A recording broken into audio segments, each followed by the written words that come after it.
This morning, I missed driving myself. It's my... Oh, you have a driver now? No. No. TVC has to pick and drop me because we're doing production. But this morning, I took my car. How you doing? How you doing? Tired. I'm very well, very well. You deserve a vacation. You do. My husband is already insisting on one. Maybe at the end of Ramadan. Yes. Yeah, you need to nice. go somewhere. Even if it's a staycation for just a somewhere, weekend. just somewhere. Let's lose you for And 2 then weeks. touch you properly and rearrange your wires. Hey. Now you talk that one. I'm just looking at you. That does not Finish your fast. what YK said that's finish fast. your fast. Let me just tell you. I got you. Let her fast go and damage because of the See, I shouldn't have spoken about it because jealousy. No. So you were in the UK when she assured that you got a master. Maybe you are here with me now. I'm still here. Finish your fast. Anyways, let me come to you. We How you haven't doing? spoken about her hair. Oh. Obiajinu's hair in the building! When I came here, I said, is that your hair? Is that how you shall be hiding it, weaving and weaving under her wig? Now she launched it. Just for 1 week. Just for 1 week. You don't know what it took me to, drag and comb. That is what God gave you. And you should flaunt it and you should display it. All those things that you are wearing. Auntie, I don't have hair. See, all this from the nothing there. You should be thanking God for hair. I don't have hair. I'm grateful to God, but I can't do all the those stress things every that day. you are wearing. If I had your hair, For this I will week. flaunt it. Just for the week. If I had your hair. Just for the week, okay. Next week is my birthday. I'm going to wear the hairs and bust Our my head. birthday is coming. You're looking, I can see you're preparing. See, you're looking all. Thank Everything you. is all, her skin. So are you going to tell us how old you're going to be? No, 16 for life. Thank you, Mind YK. your business. Mind your business. Mind your business. No, don't tell YK your secret. What's your birthday wish? Your fans are here watching and they're thinking, okay, we're going to bless Obiajulu. What's that thing you wish to have next week? I don't know. You don't know? Okay, so I'll ask you again next time. I don't know. Think Honestly, about don't it, know. I would really like to get you something special. Aww.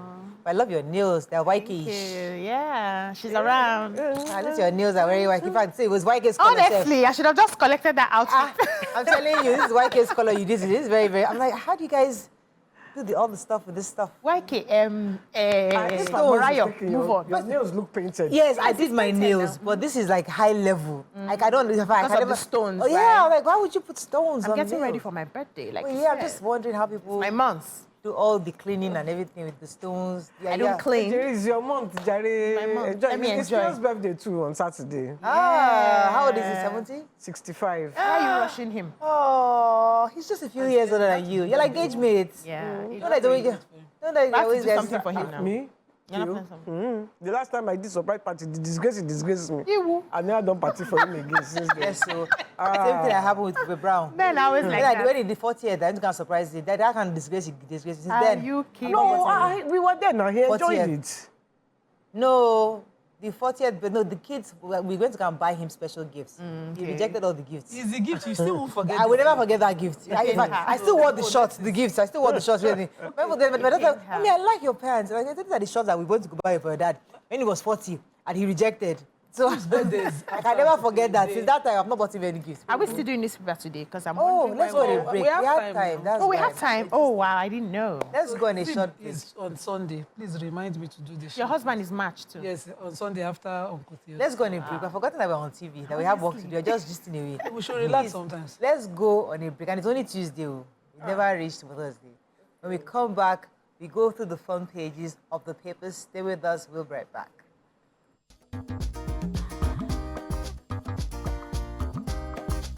Stay tuned. Your View will be right back. Okay, we're going to start with The Nation. Ondo APC members advance support for Jimo Ibrahim. Army to Delta community identify killers. 85 abducted in Kaduna. Edo 2024. Okpebolo, Idahosa gets Tinubu's backing. Ulubadan, Fidao for Makbo. Services affected by undersea cable cut restored, says NCC. After sacking 7, 12 more CBN directors to go. Okay, which story are we starting with? So I have the Army to Delta community story. So the Nigerian Army, through the defense spokesman, Major General Edward Buba and his counterparts, Onyemawa Chukwu, yesterday released the names on X of the officers that were killed. Should I go ahead and name the names? Yeah, go ahead. Okay, so they named the list as Lieutenant Colonel A.H. Ali, Major Safa, Major D.E.O.B., and Captain U. Zakaria, the major officers in the team. And the soldiers are Staff Sergeant Yaya Saidu, Corporal Yaya Dambaba Corporal Kabir Bashir, Lance Corporal Bulus Haruna, Shole Opeyemi, Bello Anas, Aman Peter, and Ibrahim Abdullahi, and the rest are Private Alaji Isa, Clement Francis, Abubakar Ali, Ibrahim Adamu, and Adamu Ibrahim, and they, tweeted that they should rest in peace, and then it further went on to dissuade us comments that they had a reprisal attack at that community. They said that we should completely disregard any of such statements that that suggests that they had a reprisal there, that these are evil people trying to propaganda that will prevent military from complying with the president's order, which is, of course, that they should deal with the situation and investigate and find out the people behind it. They said that they are peddling falsehood by people whipping up sentiments and swaying the public to cover up, endorse, or support the outrageous criminal acts of the armed youth gang should be against the army, and it should be disregarded totally. Okay. Go ahead, Ms. Yeah, go ahead. No, go on. I have the story about Kaduna. They said Kaduna has become a hotbed of abductions. We know March 7th, 287 people were abducted from the local education authority, primary school in Kuriga, Chikun local government area of Kaduna. They are still not have been rescued. Last Monday, again, I took the story that about 61 persons were abducted by suspected terrorists who attacked the Buddha community in Kajuru local government area of Kaduna State. And now they said 86 persons were kidnapped on Sunday night, just this Sunday. And, the bandits invaded the Kajuru station, a community in Kajuru local government area of the state, and kidnapped the 86 persons. They said they broke into shops, scattered away food items and other valuables, and they invaded the village with sophisticated weapons at about 10 p.m. when they, had their way. But a member of the House of Representatives in the morning said that by the time he had gone there to check on what had happened, they had not seen police officers coming to settle the people, and the villagers are traumatized that the government needs to re-strategize in tackling these terrorists. They are also waiting for the military to do something about this. So the Chief of Defense Staff General, Christopher Musa, said the military was working tirelessly to free abducted pupils, and the security machinations and machineries will be getting really deep into this, and they will bring every evil machination to justice. While he said this, he had visited the governor of Kaduna State to commiserate with the people over the Kuriga school incident that happened. And he was saying that it seemed that some individuals were working against the state, against the administration to destabilize the country, and they are working to see how they can get them and punish them. Okay. The 8th day Fidel prayer for the late Olubadan. Yeah, is going to hold on Friday, and they're holding it at the Mapo Hall. They can't do it in his house because of the huge crowds that they are expecting. They're also waiting for the governor to come back, and his family were visited. He was only 2 years on the stool. The former chief of staff, Buratai, went to visit him. He had been given an honorary title by the other, and he said he was a great guy, he was nice friend and everything. So they are all mourning him, and after 21 days, they will name the next Olubadan. Olubadan. Okay. I won't take that thing. What would you have done? So let me take that as a fallout from the Jim Obaze report. If you recall, Jim Obaze was appointed as a special investigator by the president to scrutinize the activities of CBN. So 7 directors of the CBN have been sacked. Although 2 have accepted their fate, 5 others are challenging the sack, saying that they had no wrongdoing. According to this report, 12 more directors of the CBN are expected to get their letters soon. According to this report, They said that these 5 directors have decided to challenge their termination because, according to them, no wrongdoing has been linked to them, and they have not been implicated in any misconduct. One of the directors affected has just 2 years, 2 months left in office, and they're saying that part of the consequence of this attack is the fact that they're not going to get they're not going to be given their benefits, especially considering their years of service and absence in the charges. So 2 have accepted their fate; they've left CBN. 5 are challenging it, and we're expecting 12 more to be sacked in the coming days. Wow. Based on this, Obazi, we wanted to see the report, but they didn't expose it to us. They didn't give it to us. I'm not sure. Like they only know that I didn't hear of the report. What happened? So, the president had hired a special investigator to look at the activities of CBN and all the issues, especially after the Emefiele thing happened. So they got in someone, and he had concluded the report and handed it over to the president. We thought we'd get excerpts of it, but it wasn't released to the public. But now they're already acting on that report, and that's what we're seeing that's happening in CBN. Maybe they will stop selling money outside. Moving on now to the Punch. Soldiers killing Army Delta community differ over reprisal as troops arrest 20. Dollar supply rises to $1 billion. Naira closes as 1,572 Naira to the dollar. Cable call telcos pledge 100% voice data services today. Rep someone Edu and Ramfak over the judges' poor pay. Withheld salaries, Sanu Nasu strike grounds varsities. EFCC recovers 324 houses, documents for Kano pensioners. 87 abducted in fresh Kaduna raid, Borno bomber dies. And tension in Ogun as transport unions clash over ticket sales. Okay, which story are we starting with? Go on. Okay, so last Thursday, I don't know which one you took. There were cuts in the undersea cable supply, supplying broadband internet connectivity to Nigeria and countries in the West African sub-region.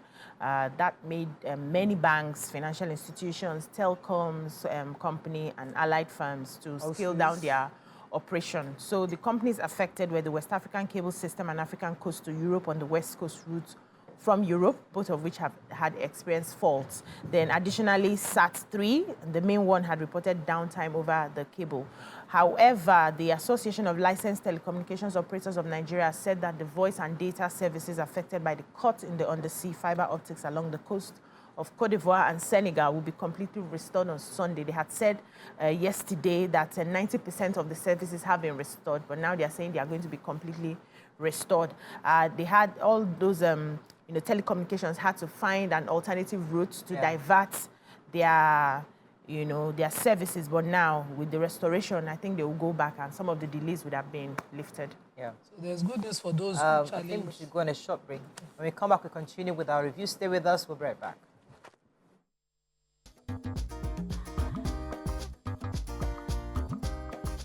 Stay tuned. Your view will be right back.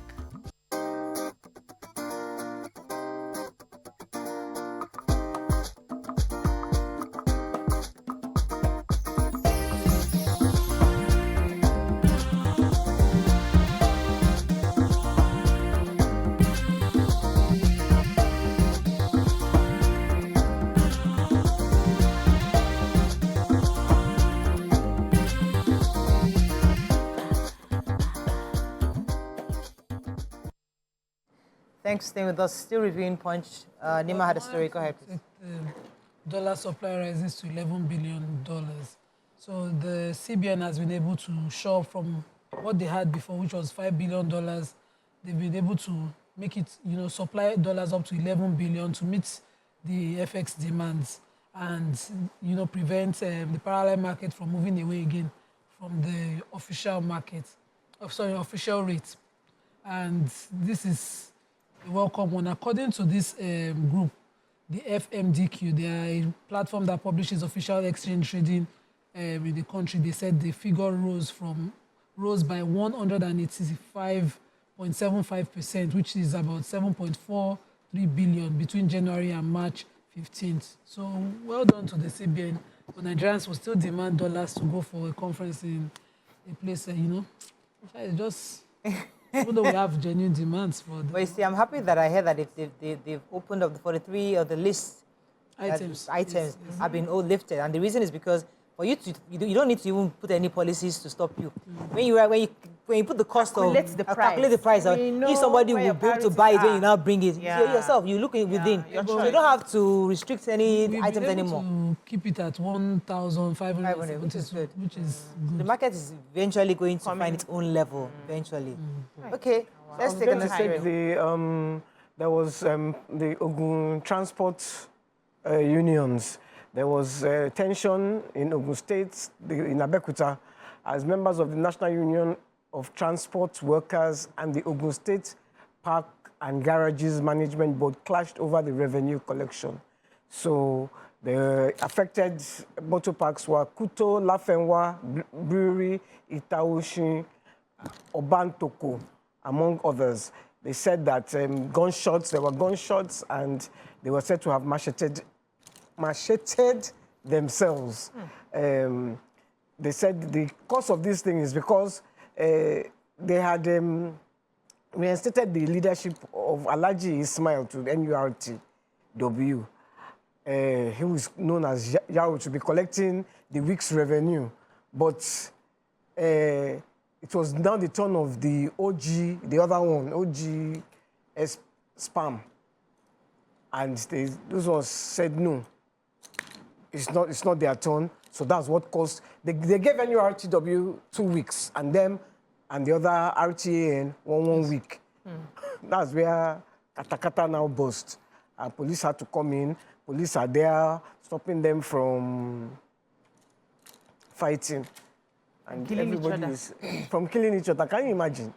All right, let me move on to And other. they are collecting it on behalf of the government too, not for themselves. So. So I have a story concerning the remuneration of our justices. So during a valedictory session, retired Justice Musa Datijo of Supreme Court had revealed that justices of the Apex Court were poorly paid. According to his report, he said that the Chief Registrar of the Supreme Court earns more than the justices themselves.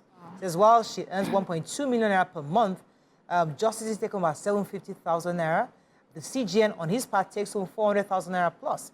The salary of the justice curiously drops rather than increase when they get added responsibility of being the CGN. So he was just making this, was really complaining on this. And then the House of Reps have actually asked the judiciary, they've invited the judiciary and the ministers of Finance, Budget and National Planning, Wale Edun, and the National Judicial Council for deliberation on why our justices are poorly paid. So hopefully they should honor those invitations and then be able to find some kind of lasting solution to this poor remuneration of our justice system. Moving on now to Daily Sun. Tension spreads from Delta to Bayelsa over soldiers' murder. Court to hear Nnamdi Kanu's 1 billion naira suit against federal government and DSS on April 18th. Nigeria, no progress without new constitution. True federalism, says Anyanku, Adebanjo, Duke, Tambo, and others. Sanu Nasu, strike disrupt activities in varsities. Ningi, you're eating PDP script, you're acting PDP script. Arewa plays ACF. FCT, Wike orders reshuffling of directors. And Obi demands 2024 budget review, urges reallocation of resources. Okay, which story? Okay, I can take the National President, Nigerian Labour Congress, Joe Ajero, has called on the federal government to pay the 4 months withheld salaries of the Senior Staff Association of Nigerian Universities and Non-Academic Staff Union of Educational Associated Institutions. This was also in reaction to the 7-day warning strike that SANU and NASU started on Monday. They said it grounded universities across the country. And they said for about a month now, they had called on the attention of the government to the exclusion from payment of the withheld salaries, which commenced payment for the Academic Staff Union of Universities. So we know that during the former administration, President Muhammadu Buhari had invoked a no work, no pay policy against ASU and SANU as well for embarking on a strike that lasted 8 months and 4 months in 2022 respectively.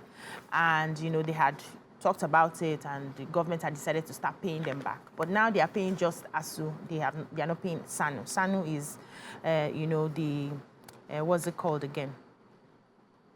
I'm trying to get what is called, but they are not collecting their monies, and they're saying there's no credible reason or explanation for withholding the salaries in the first place. And the fact now that they have, started paying ASU and they are not paying SANU, so that's non-academic, and they think that when it comes to the universities, the academic staff, are the ones that are most important, but the non-academic staff have their role, their roles that they play in the universities. If they do not function well, the university as a school and as a body will not be able to function, and students will not even be able to get their studies. And so they are saying that they need to be taken seriously as well. They are also expecting that their withheld salaries be paid to them. And after this 1 week strike, they will now decide on what to do if the federal government does not listen to them. Okay, let me talk about the NDLEA. So NDLEA yesterday destroyed 4 clandestine laboratories that produce deadly meth drugs in Anambra State Command. In Anambra State, according to the public relations officer of the agency, Christopher Adebo, who spoke at the anti-drug abuse campaign rally organized in Anambra North Senatorial District, said that since inception, we have so far identified and destroyed 4 clandestine laboratories that produce meth in the state. This has become necessary because of the United Nations report on drug and crime in 2018, which says that 14.4% of Nigerians are involved in drug abuse. And in the Southeast, Anambra ranks highest in the list of states that are deeply involved in drug abuse. He also, speaking earlier, the convener, the Soludo ambassadors also noted that the body is a volunteer group that helps to resolve issues and spread the issue of, to reduce the use of drug abuse across the state.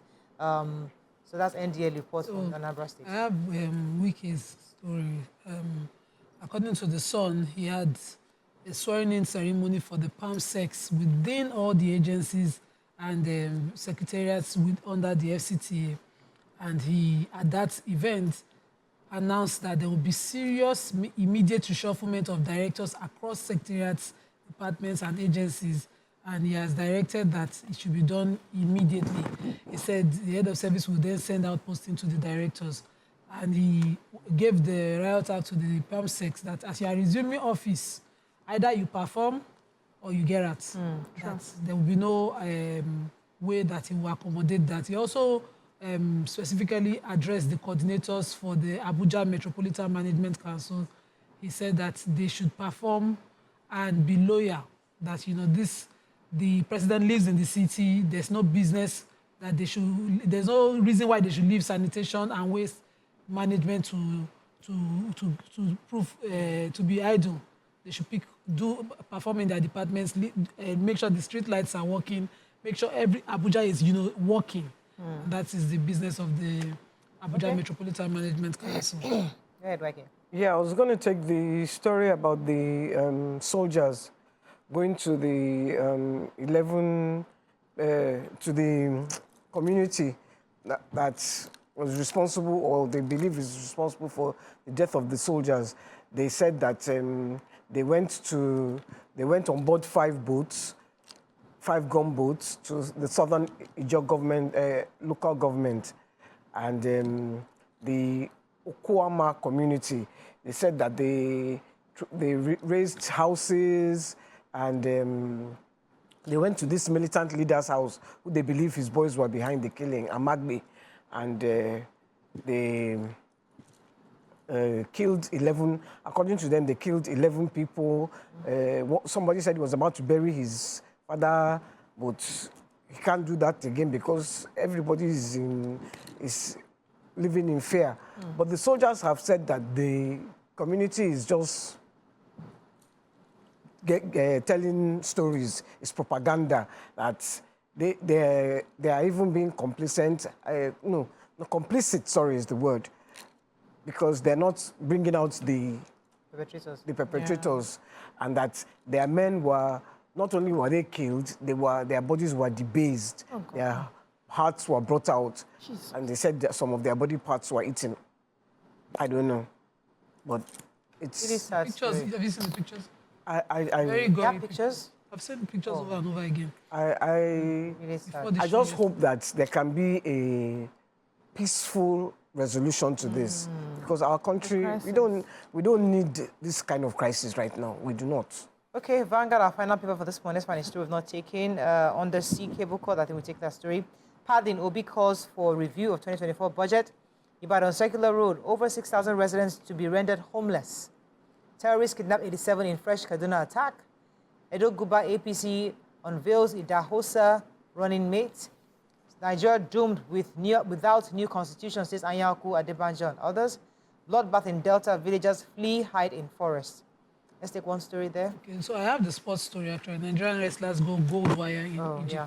So our wrestlers are doing well in the African Games, and our Olympic silver medalist, Commonwealth champion Blessing Oborodudu beat Usman Badran of Egypt 12-2 to win her 14th African crown. Also, Oduayo Ade Kuroye outclassed Chiama Aussie of Egypt by a pinfall to win her 8th African title. She earned 10,000 points, a win that ensures that she tops the 57 kg ranking. Christiana Agusoya capitalized on her remarkable performance at the African Games by defeating Charaz Ayachi of Tunisia 10-0 superiority in 53 kg to win gold as well. Similarly, Kolawole Esther in 62 kg outshone Farah Hussein of Egypt to win 11-0 to win her second African senior title. And so we're just carrying gold like that all the way. We have Hannah Ruben also, who beat Unfortunately, we have to go, but Tunisia. congratulations to all the athletes All who are our doing athletes, great. yes. That's all we can take on Front Page Review this morning. When we come back, move on to our next segment. Stay with us. We'll be right back.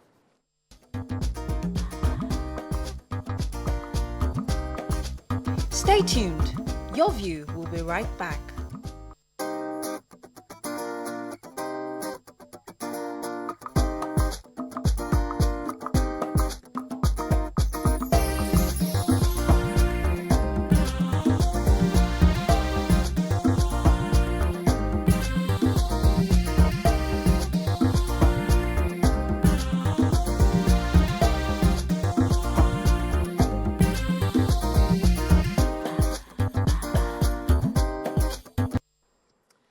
Thanks for staying with us. So today our hot topic is from the DSP Bright Edafe, the PPRO of Delta State, Police Command in Delta State.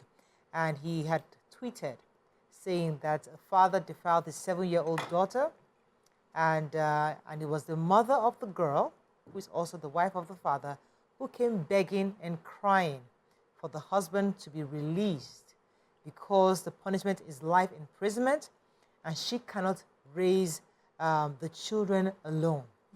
Trust, according to him, he says, trust my boss, he vehemently declined her request. And this is something I know Nima has always said things like this happen where there's a case of defilement, rape on ground, and then the perpetrator is let go because family are saying, let's make it let's resolve it amicably amongst the family, or is our breadwinner, or is our loved one, is our family. Let's find a way to resolve it. Let's not wash dirty linen. Let's not wash our dirty linens out there. You know, we see this all the time. It happens, and when we see this kind of case, especially when a PPRO comes out to tweet on it, obviously he has a case at hand which is similar to this case. The thing is, it's an opportunity for us to once again highlight the importance of communal involvement in these kind of situations, especially in cases of rape and defilement, molestation of minors. The role of being Mrs. Somebody and protecting this institution called marriage at all costs. And it's something that many women, Nigerian women, are raised with to say, listen, whatever you do, just protect that your marriage. And in protecting their marriage, they are willing to allow a defilement of a child go uncovered or swept under the carpet to protect that. And that's something I think we need to, is worthy of our conversation. Please call us on the numbers on your screen, 08107641679, 0902241-63440. You can also tweet to us at TVC Connect. Please hashtag YourViewTVC so we can read your tweet. We all know this is like an open and short conversation, but it's always important to bring it again because there are all various factors You think educated people would know better. But the truth is that all levels, educated, uneducated, exposed, we all, when it comes to issues of protecting this thing called marriage, it's like all our sense of reasoning flies off the roof, and we're all about how do I ensure that the world doesn't laugh at me in this kind of situation. So how do we begin to talk about these things? The PRO is neglecting a very important element in this, the fact that this is not an empowered mother. She's someone who needs help to raise other kids. And she's forced to accept lesser evil or lesser hardship, life without him or life with him, and help to raise the kids. So that's one important part that in our social law making system we should be looking at. I know the Child Rights Act is strict on this. This is a clear case of life imprisonment if he's convicted. But what are the provisions for dependents when it is done to dependents? So what will she do with her kids? How will the system help her so that she doesn't need to live with such an evil? If I must raise my kids, okay, let me accept what he is. No, if she must stand up against it, she must be provided something to fall back on when it comes to the dependents that she has. Maybe, I don't know how many kids she has in this story, but she certainly has other kids she needs to raise.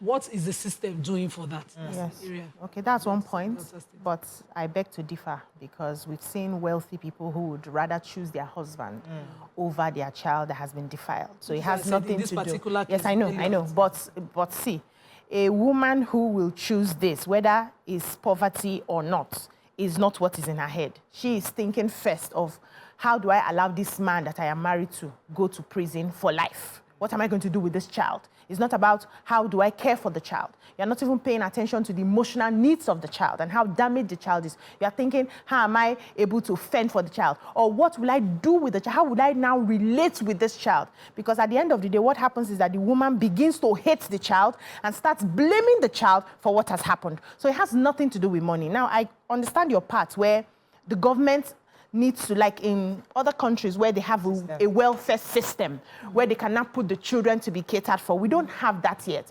But I'm going beyond the mindset of I have money, I don't have money. I've seen a wealthy person who this sort of thing happened in her home. And all she did to the police was, please, whatever we can, we'll pay to kill this case. They didn't even allow the case to come out. We'll kill this case. I will handle my daughter. I would handle my daughter. And what happened after how many years was that she started blaming, in fact, the child had to run away from the house because she was blaming the child for what the man had done in the name of preserving marriage. I think women need to wake up. Wake up. You cannot birth a child and allow such an evil damage a child. And you are more concerned about protecting your image in the society as a wife. As a married woman, marriage, you have failed that child. Your first responsibility, and I tell people that are looking to get married and give birth, is to protect your children for as long as you can before they are out of your hands. Now, if you fail in that, you must own up to that responsibility that I have failed in this.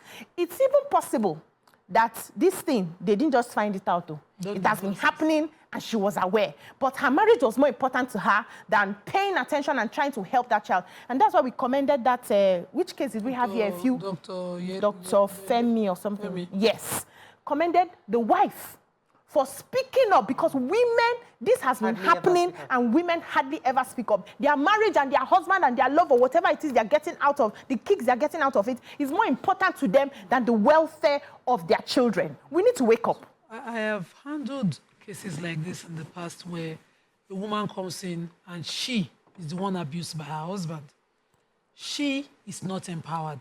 When she sees the option the system gives, which is just punitive, you know, the system provides punitive measures to deter such reoccurrences, but not a home or something for her to help her deal with it. So Dr. Femi's wife is one unique woman. She's 1 in 10 million. Sure. She's a woman who is empowered, educated, and, you know, she's bold. Not every woman is in that position. I'm not holding brief and excusing these things, but I've seen it happen, and I'm trying to make sense of it every day. So I did a case for a woman, pro bono. We were halfway through, and she just backed out and asked me, are you going to take care of my children? You're asking me, if they lock him or they sack him from, so are you going to? And the way she went on me, initially I was angry. I walked out. I was like, you wasted my time. You made me, because it was a waste of my time. But when I went back, beyond helping her prosecute that matter, I had nothing else for her.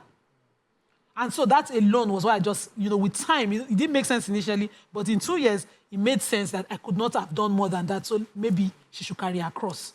So this is why I'm explaining this. We have this platform so that when we create systems, what Governor Fashola did as governor then when he established the sexual offenders register was take it a step beyond so that the system will know names. We have systems, we don't have an overall a stronger system, except for Lagos. I don't know what Delta State has.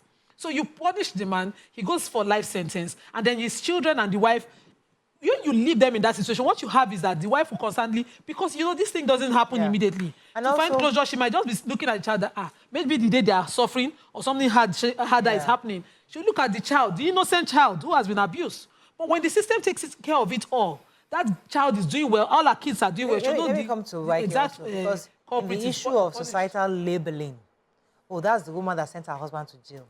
That's the woman that went to go and that her husband is in life imprisonment because how the societies kind of judge and they label women, and women have trouble dealing with those kind of labels on them, and that's why people try to preserve the lie and try to manage the light. Let me just manage that. At least nobody knows. They say something in Yoruba, Ashiriabu, let's just cover yourself, cover your sins. So in your view, society has always labeled people. How do you think we can move away from this labeling? Because that's part of what is disempowering these women from speaking up. That's a very tough question you have thrown at me. It's true, because really, the society we live in, they judge you for everything. Everything, for breathing. You step like this, they judge you. You step like that. So it now comes to you are the one that jailed your husband. I mean, you think Dr. Femi's wife, people are not abusing her? Of course, plenty. They're abusing her now. Even his mother abused her during the trial. Even his mother told on her during the trial. So it's, I would say, because I've said here that, for this kind of poor woman, we need that women affairs. We need them. We don't need those kind of ministries. We need real social welfare for people. That is what we need. Women, so that children. You don't have a job, you can register, and then you are being taken care of. They're looking for a job for you. Education, your child's education is being paid, free schooling. We need that kind of thing. Until we start to do things properly, this kind of thing will happen. She will go and beg for her husband, who will continue to defy the child if they release him. If he's still alive, if the entire money to raise the kids are in his account, he doesn't have trust, no insurance, she would later blame the child that you are the one that brought us here.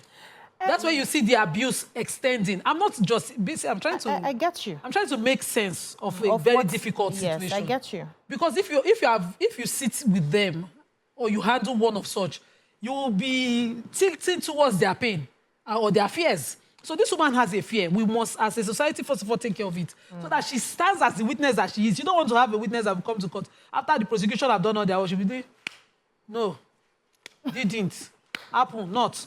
You don't want that. You want a bold woman who will say, my husband or not, the father or not, but what he did to my child, I will stand against it. Because our fear is not that in 2 years, how will I fund their fees? Well, how will she go to school? Don't ever put the children first in this kind of conversation. Thank you. Nobody ever really talks about this children, because it's all about how society will see it. No, the child too has been defiled. Morayo, so I look at animals, for instance, right? And they will say, I've gone again. And I see the mother hen, when you pick the little chick. I've tried it when I was growing up. The chasing I got. The mother hen was practically flying to catch me. I didn't know what was happening, so I just held the chick and I was running, yeah! And this mother hen was chasing me till somebody now shouted, leave the chicken, leave the chick, and now threw the chick before the mother hen settled. And I see how they go, because in my place then we had this open field where eagles will be flying from time to time. I know hawks rather. You know hawks eat these chicks. So I see how the mothers protect their chicks when the hawks are coming. You see them screaming and shouting and using their feather to, protect. And a woman who births a child, who needs society to tell her how to protect her child, whether she's hungry or not, is not an excuse. We need to start, helping people to understand that your first job is not just to give belle born. No. If you know that your own is to give belle born, as the belle enter, you just the born am, that's all you're about. You are not fit to be a mother. A mother should protect. In the face of hunger, the mother will say, take me instead and leave my children. But what I'm hearing is, hey, because I don't know how to feed them. What do your hands? You can't walk. But you can't beg. No, wait, hold on now. You cannot walk, you cannot beg, you cannot sweep, you cannot do anything to make sure, first of all, that your children are sane around you. You want to rather stay in an abuse. That's because you don't even know the extent of that abuse on the child. We have a lot of young people who have been abused, whose lives just scattered. Their parents don't know the extent of the damage. They excuse it with, it's uncle, this person now, he's the one offending for us, there's nothing we can do, suck it up. And then these children go years with trauma. We're not thinking about that. We're thinking about our survival. You cannot drink Gary. Okay. Obiajulu, I will go back to, you see. Okay, can I pause you for a second? I have Balaji to hold it for a while. Okay. Balaji, thanks for calling. You're live. Yeah, good morning. Good morning. Okay, so this case talks about, we have a case at just yesterday, the woman involved was asking for advice. Of course, they are separated with her husband.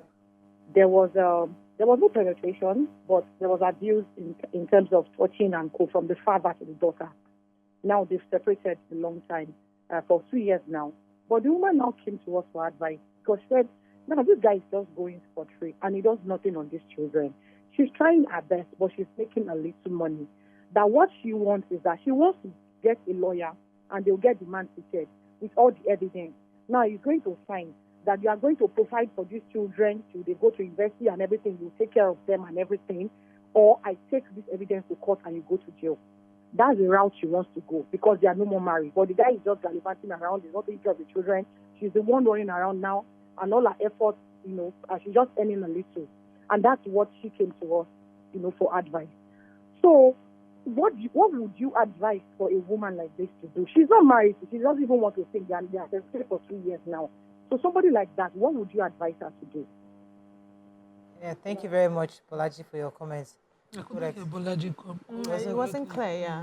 I didn't really hear. Sure, our viewers probably heard her, but we didn't hear her very well in the studio. So let me add something quickly. Before we wait, so we know the needs that the society needs to come up, some of the solutions we've talked about, the welfare system, all of that. We need to start holding our governments and lawmakers accountable so that we have these systems. But before the systems come, we need to start changing the mindset of parents who decide to birth children. You have to agree that it is not every woman that has a child is a mother. Not all. Sorry, it's mentally fit to be a mother. If you don't agree to that, then you cannot understand this woman. I've seen a lot of women abandon their children now. Without remorse. They don't care. Yeah. So it's giving birth doesn't make you a natural mother. Yeah. It is what you have inside that will make you a mother. It's not all chickens, all hens that give birth. Unfortunately, we have to wrap up. But I know some we eat. I'd have loved for us to continue this conversation because our guests are in. We are trying to start this topic so that we can, to make up time for our guests. But I'm told our guest is in now, so we have to wrap up. We'll pick it up again. It's an important topic because our job really is to continue to sensitize and re-educate and reorientate Nigerians to making right choices and better choices going forward. So I think we have to pause this for now, but let me go on a short break. When we come back, we'll bring in our guest, one of our guests for today. Stay with us, we'll be right back.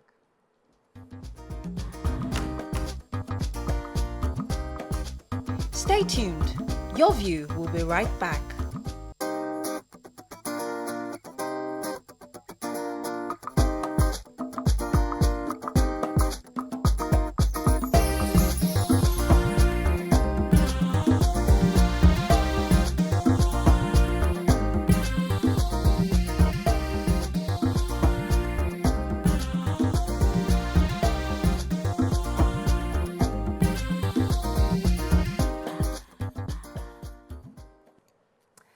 thanks for staying with us. As many of you know, it's the month of Ramadan. Muslims are observing their 30-day fast, and it's an opportunity for us to once again learn about the lessons of Ramadan.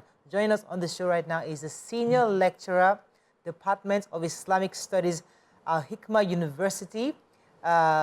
We have with us Dr. Sanusi Lafiagi. Yes, welcome to the show, sir. Thank you very much. Good to have you on our show. We like to bring in sheikhs like you once in a while to teach us some of the important lessons of this season, because many of us have Muslim friends who are fast and observing, but we don't have an understanding of the objectives, the lessons of this season. So we'd like you to give us some highlights on some of the lessons you like that Muslims I would like to share with us on this month of Ramadan. Bismillah ar-Rahman ar-Rahim.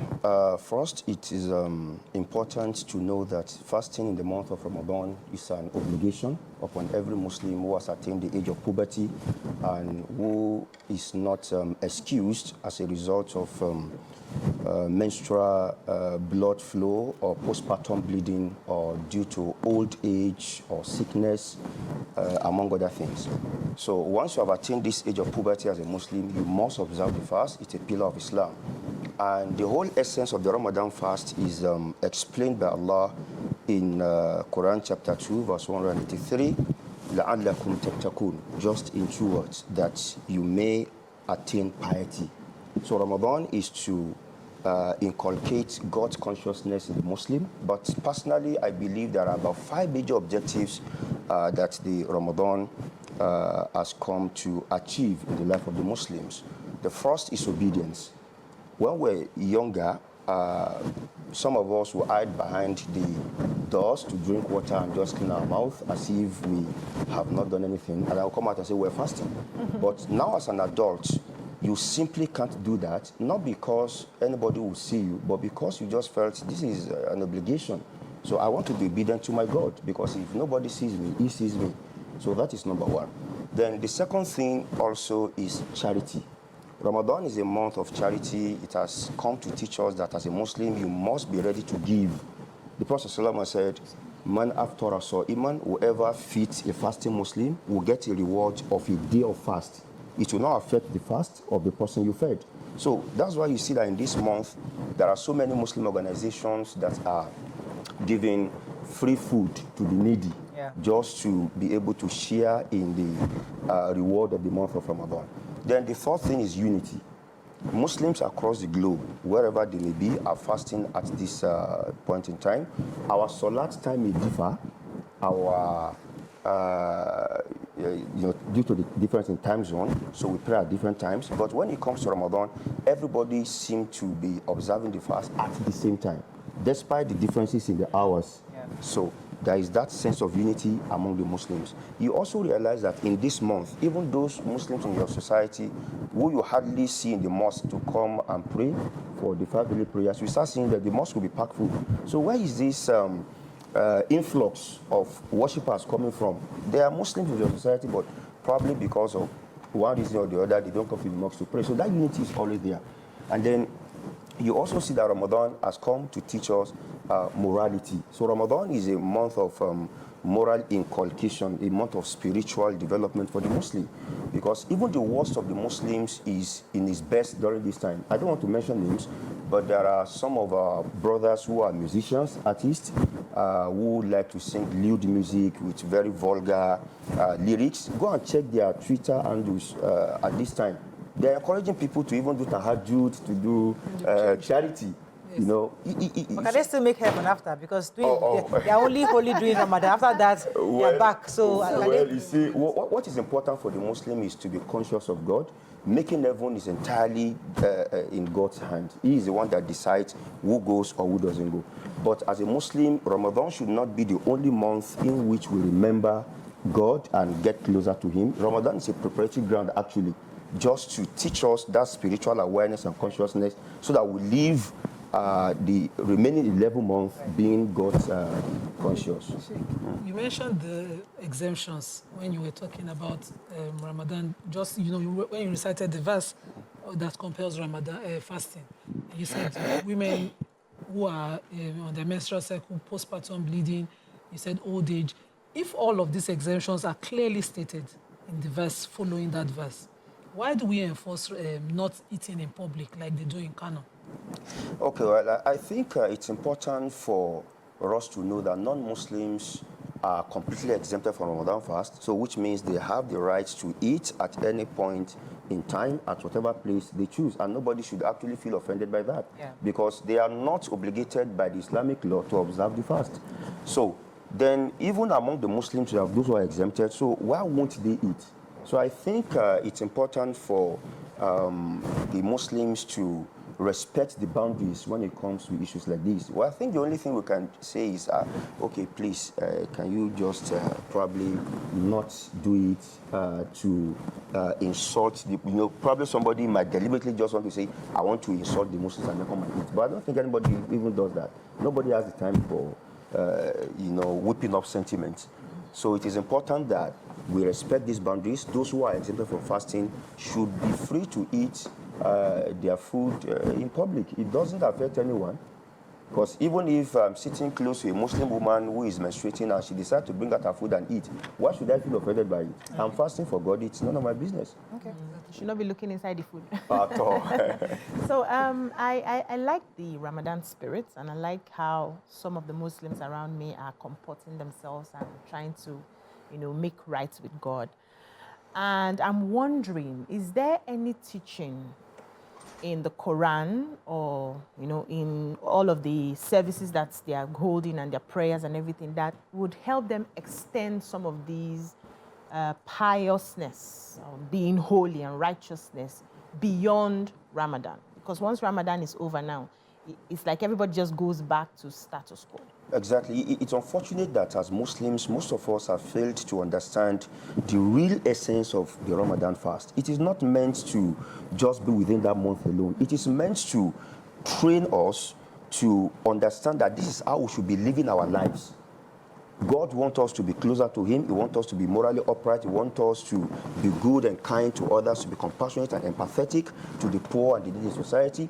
This is the teaching of Islam.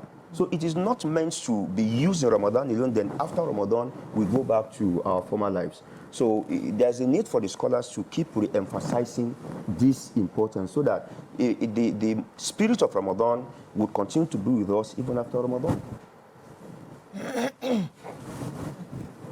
No, I just find it very amusing because we have been saying how that 1 month, all the Muslims, I have staff who, they don't drink during Ramadan. Once Ramadan is over, fiam.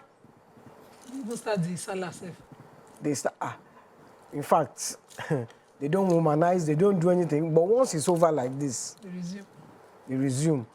So I believe that they believe that they have collected the blessings because they did it well. But to sustain them for the next 11 months. So after that, they will now pray. See, when you look at the teachings in Ramadan, such as give charity, refrain from falsehood and acting of falsehood, do not harm anyone. The Prophet even said, if anybody insults or attacks you, tell the person I'm fasting.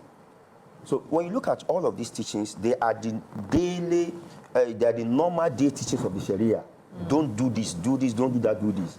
So the Muslims need to actually understand this point so that we can have a better society for ourselves. Excuse me, you just said if you go and attack a Muslim and you say, don't do this, I'm fasting. So that means that when he's not fasting, if you attack him, he can give you a punch. Well, no. I must explain that aspect. You see, the Prophet was teaching us the significance of fast, right? How important it is for the Muslim to be completely devoted to God. So he said, if any of you is fasting, he didn't even mention Ramadan. He said, if any of you is fasting, which means it could be at any point in time. It could be Mondays and Thursdays, and then somebody insults the person or tries to attack him, you say, I'm fasting. Now, this same prophet also said, whoever does not refrain from falsehood, spewing falsehood and acting upon falsehood, Allah is not in need of his fast. Right? So what it simply means is that even though you are pious on your normal days, be more pious on Ramadan. So it is just a re-emphasizing the importance of Ramadan. There is no place in Islam where Almighty Allah, the Prophet said, if anybody attacks you unjustly, you know, Attack you should back. attack the person back. In fact, Almighty Allah will always say in the Quran, وَأَن تَعْفُوا, that you forgive is better for you. Right? There's a verse in the Quran, Almighty Allah said, we made the law for the Jews, children of Israel, أَنَّ النَّفْسَ بِالنَّفْسِ, whoever kills, the recompense is that the law should kill him back, which is a normal law. Eye for an eye. An eye for an eye. All these laws are there. But at the tail end of that verse, Almighty Allah now said, but whoever forgives and lets go, it is better for him. So the teaching is that at every point in time, forgiving is the spirit that Islam My teaches. friend, she's violent. I have not touched. I Well, have maybe not this done. 2024, no gift for anybody. Maybe that's the spirit. I did not do that. Too. Don't mind why I care.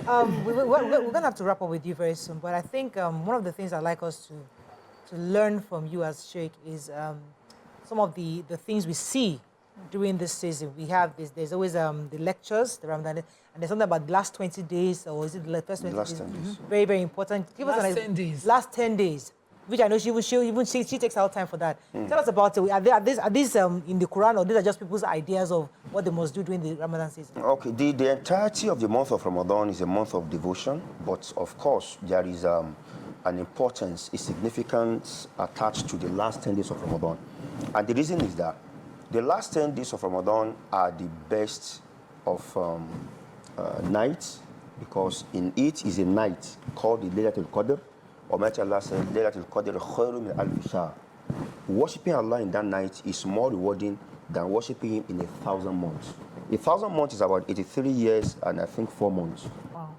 So this is why Muslims are more devout in the last 10 days than in the first 20 days, because we want to attain the blessings of this night. The Prophet ﷺ said, the last span of my ummah is between 60 and 70. Only a few will pass that age. Only a few. Now imagine getting a reward for 83 years and 4 months just in one night. And then you're able to attain this probably in 10 or 20 years of your life.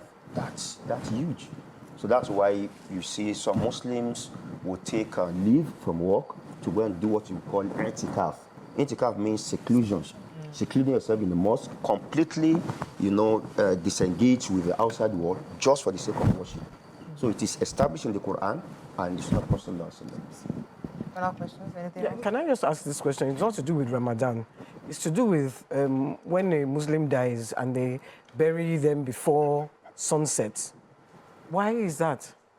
Okay, there is a hadith, the Prophet ﷺ said, there are 3 periods that you are prohibited from praying and from burying your deceased. Number 1, when the sun is rising until it has fully risen. Number 2, when the sun is at the zenith, the horizon. And number 3, when the sun is setting. Right? So during these 3 hours, the Muslims are expected not to pray, because the first prayer in the morning is before the appearance of the dawn. The second prayer is when the sun has passed the zenith. The third prayer is just about an hour or so after that. Then the fourth prayer is when the sun has finally set. And then the fifth prayer is when the twilight appears. So these 3 hours, we don't pray there and we don't bury our deceased because it is an injunction of Islam. However, there are certain reasons that may force the Muslims to pray or bury the deceased even at this time. Take, for instance, if somebody slept beyond the time of Salat, and by the time he woke up, the sun was already in at the zenith, he should pray. Because there's another injunction that says whoever sleeps and could not pray, he should pray whenever he wakes up. Then, for the deceased, if, for instance, there is a situation that will not allow us to delay burying this person until probably the sun has set, we can bury the person. We can even bury the person at night, if there's a reason for that. For instance, maybe the body will decompose, or maybe we fear that people would overpopulate the area, will not be able to bury the person in peace, then we can do that. So there are always exemptions to this rule, but these are just the basic rules. I have to wrap up with you, but I mean, we really appreciate, because one of the things we like to do during Ramadan is to learn, from the Muslims, from the sheikhs, from scholars, to understand, because when we can understand each other, we're able to relate better with each other. So hopefully you can come back again before the end of Ramadan to share with us, or even we can talk to you via Zoom if I know you're far away from Illinois. Sure. But it's important for us to learn from the right people so that we all understand each other better. Well, thank you very much, sir. Thank We you. wish you the best for the Ramadan. Thank you very much. Alhamdulillah. Let's go on a short break now. We'll come back and bring in our next guest. Stay with us. We'll be right back.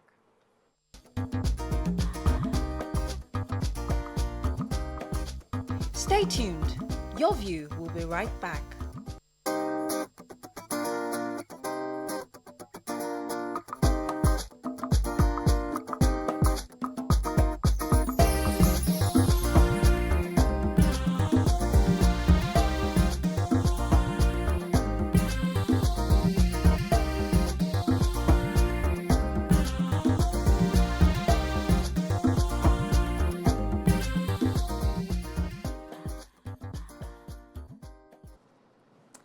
Thanks for staying with us. So joining us on this segment is another guest, the chairman, Ikosi Sherry, LCDA, the mayoress of Ikosi Sherry, Princess Samiat Abolanle Bada. Welcome to the show. Assalamu alaikum.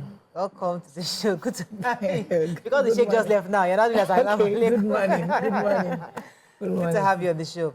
Thank you. So, how are things in Ikosi, Sherry? Because we've been seeing lots of work in the marketplaces, a lot of cleaning up. Give us an example of what you're doing in this community so far. Well, first thing I want to appreciate Almighty God because He has been my helper. He has been strengthening me.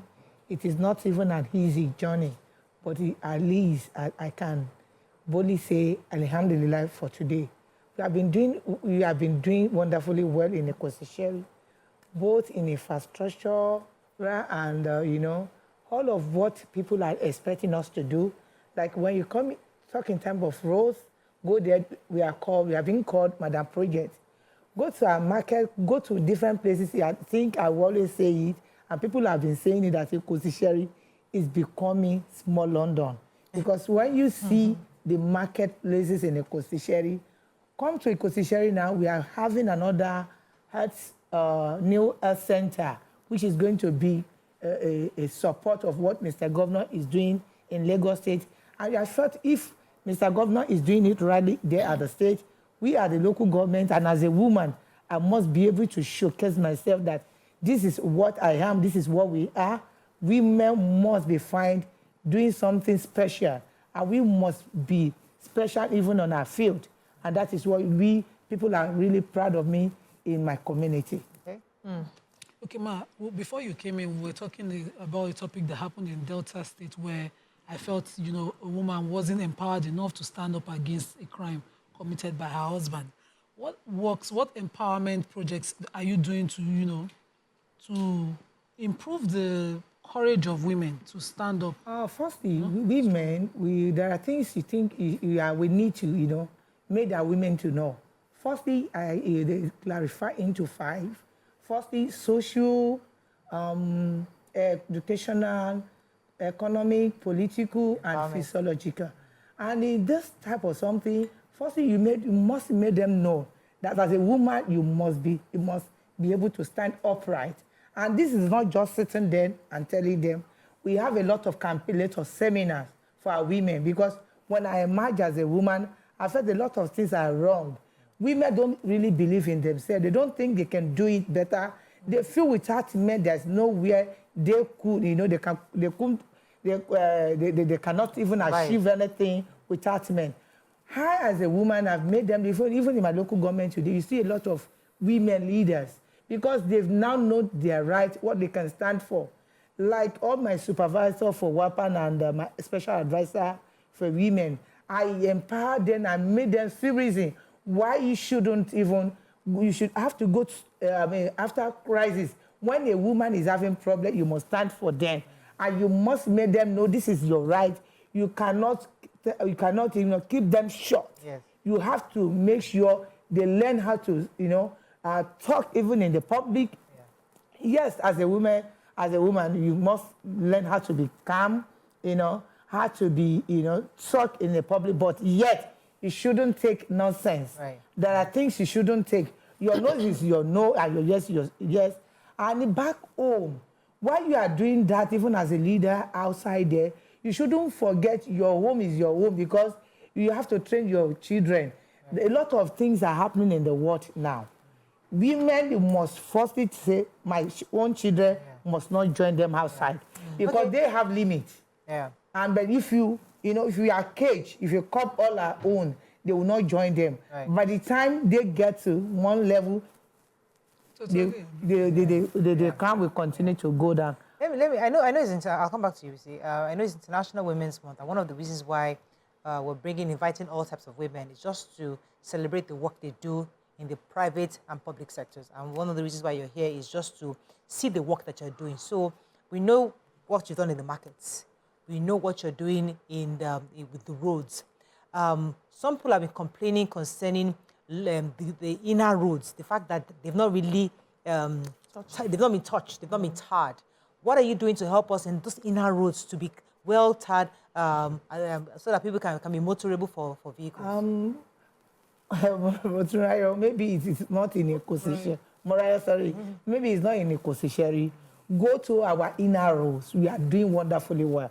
In fact, communities are not complaining.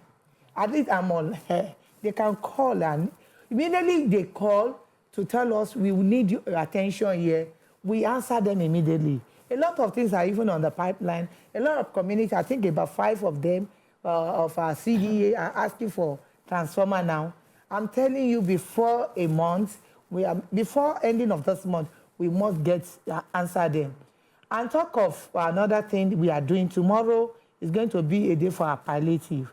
Because, like I always tell people, what we are passing through in the country now is the face.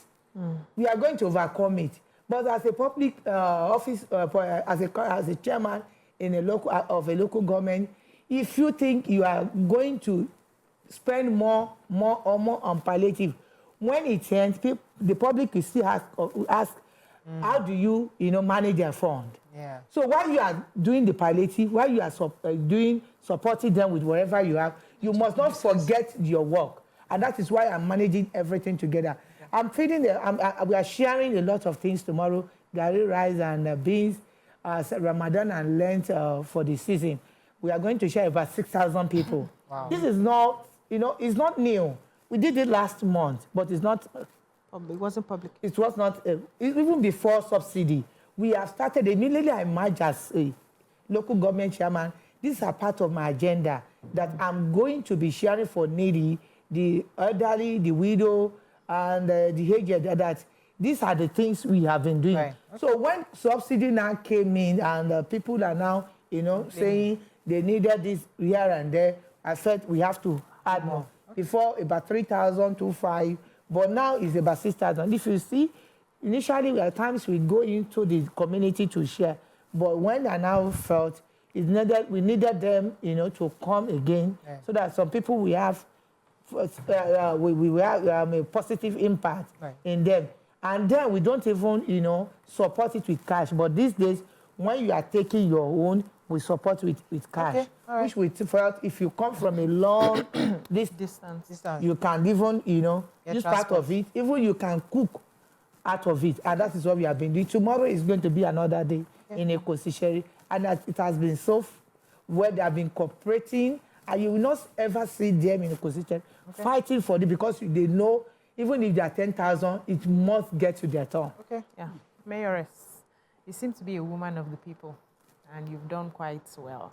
Thank you. You have a couple of chieftaincy titles also to, to further prove this. But I want to know, because I like this idea where you are regularly making sure that your people are okay, aside from the roads that you are following up on, their construction, the fact that you're also giving out food items. I want to know exactly where you're getting the funds from, right? Now, follow the question. Sometimes we feel like we're always giving the basics to people, but we need to empower them. Aside from empowering them, we also need to put it in such a place that it becomes like a system. So for instance, in Ekosishere now, we have like a food kitchen, right? Where anybody who is hungry can just go and have lunch. You know the number of people within that Ekosishere local government, and you know those people who need to go there and eat and all of that. Now, why we're saying this is so that it's not like every problem we have as Nigerians, we just throw money at people. We really do not have the data, enough data to know the people under us. Are you looking at doing something more systematic than just sharing food to people? That's one. Then the money, is it from which allocation are you getting this money? Okay, thank you very much. Like I even appreciate what you just said. that are we doing some other things? Come to Ikosishe, we have an ICT center, about 40 computer. So we are taking all our youth away from the street. We have 2 sessions, morning session and afternoon session. So we take about 80 people every day. And different kind of, training we are having for them for ICT, and that is a class. And it's always, our light is always on standby so that it won't affect even the system. That is one. Then number 2, for our women, some of them are traders. We have supported them, and we kept on supporting them with funds. At times we just randomly, okay, look at these women, this one is selling this, the market is going down. So we call them together, or we go to them, this is what we have for you, this is what we are going to come back, not that we just take this and finish it. When we come back, that we see that your market is, growing up, we can still add more, so we kept on recording. Some, they have nothing doing.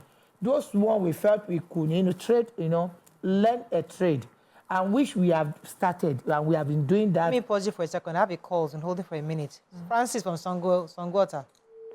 I'm so sorry. Continue. I lost that call. Go ahead, madam. So a lot of them, we are trading. Look, we have a lot of machine, different things.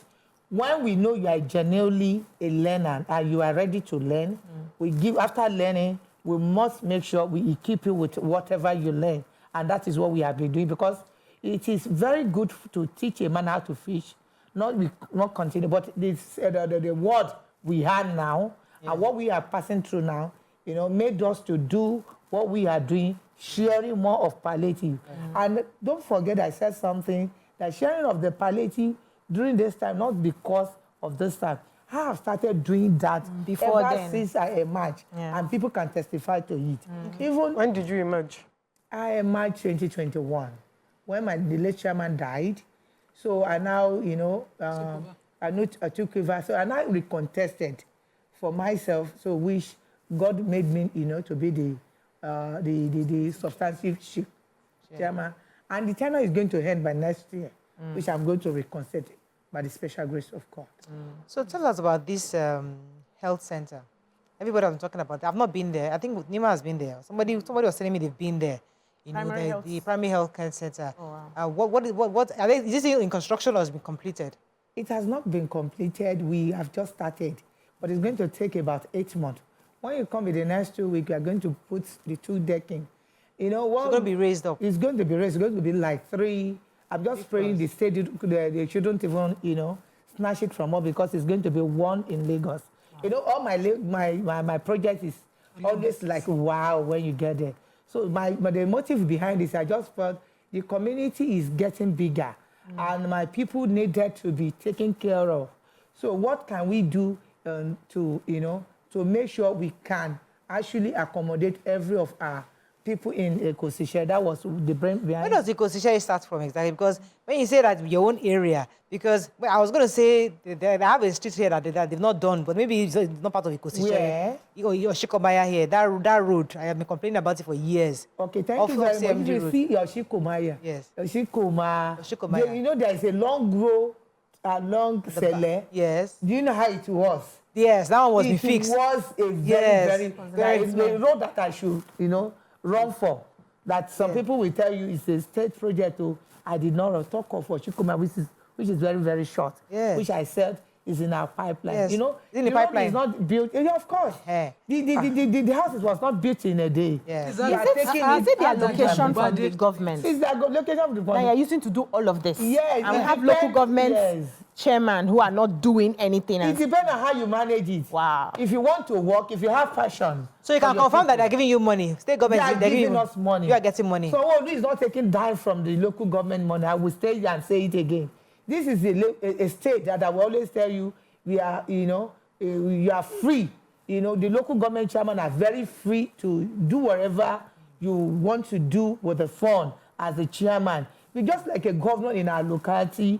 They will tell you, go and work. But what you normally do is to, check and balance it like there for House of Assembly to make sure we are doing it well. Yeah. And if you are not, like myself, like I always tell people, I have a name to protect. Yeah. I'm Oluom of Koshofe. Yes.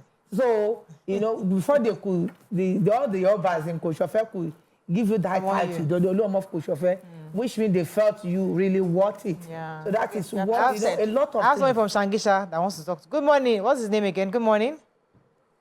Akomoje from Shangisha. Yeah. Yes, you're live. Go ahead, please. Okay, I just want to the woman. She's doing a wonderful in Lagos State.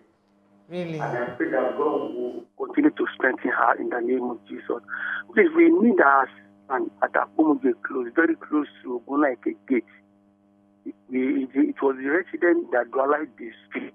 So we want her to use a good office to come and assist us to dualize so that it can be a standard of Lagos State. Please, madam, we are begging. We pray that God will continue to strengthen you. So that's just my take this morning, ma'am. Thank you very much, Mr. Akomoje. I went to my tour for my show the other day, and I must attest to the fact that it's a very neat market. Wow. Shocked to see.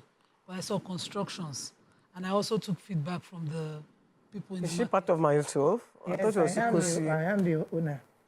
So, the cost of the new shops is still a cause of worry for people. Clarify what exactly is the cost and how you are assisting the old owners whose shops were remodeled to reacquire the new shop. That's the question. Firstly, in Ekosi, the fruit market and international, Sanwo-Olu International Market. Yes. If you see the fruit market, the Ekosi fruit market, phase 1 and phase 2 is already occupied by the previous owner. Okay.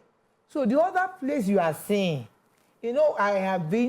I am trying to be guided, not to just give anyone that, well, by the time it is being sold out, those one will now, be topping it with another price. And that is why you will see the particular international, Sanwo-Olu International Market, that it has not been expected to be fuller as it was, people are, expecting. Because a lot of people, they just got the allocation, and the rate at which they are giving it out is mad. Because they felt that place is a market, and that is why we have been, I've been trying to control the price.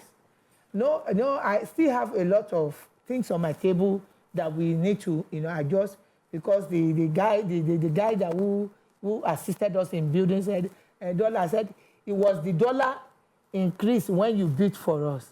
No, why are you not telling us? Dollar has affected the price. So that is one. Then 2, for the My 12 we are building now, people, in fact, this is an idea behind that one. It was got born, and we now felt they can't rebuild themselves. So we now call them, we set up a committee. We have a platform, even the ideology, the babology, everyone other than the platform. So they have a meeting. How do you want to go about it? While we are building, they are paying. So not until after building, they will now start looking for money. So they and the developers, they had a meeting, an agreement of how much we are going to, and they all agree. The one they felt they cannot, they are not going to take, they will bring it to my table. And I say, no, I can't take this for my people. This is my, of course, I have to say, this is the diet I want, this is how I want it. But now you are seeing it. So it has not been any problem concerning that. And But I have someone who can afford the resale. So she had bought 2-3 stores in the market. Right now she has only 1, and she's still trying to raise the fund. So are you on top of what the contractors are selling? My 12. No, I tell you, it has not been sold. The ones that you have built. We have not started selling. What we did is this. So what's the we price? had a meeting, because if you have a previous owner, there's going to be a rebate for you. Okay. If you have your allocation, you are going to be a rebate. If you are selling 1.5 for, I'm just saying 1.5 for the, we are saying 1.5 for the public, you are going to buy for 1 million. Okay. So that is an idea behind that.